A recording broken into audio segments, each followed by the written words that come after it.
পাঁচফোড়নে সবাইকে স্বাগত। দেখুন আমাদের বাড়িতে কি পরিমাণে তুলসী গাছ হয়েছে,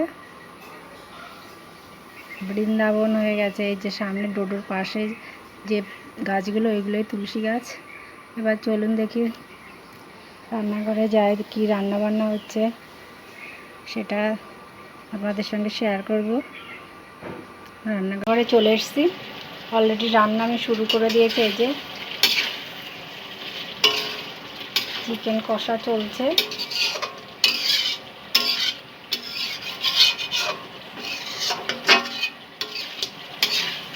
এখনো হয়নি, আর একটু হলে জল দিয়ে দেব।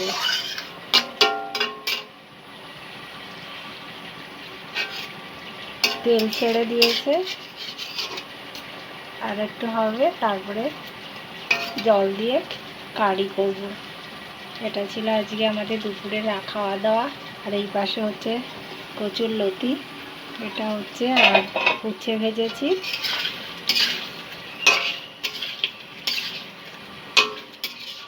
কষা প্রায় হয়ে গেছে, এবার জল দিয়ে দেব।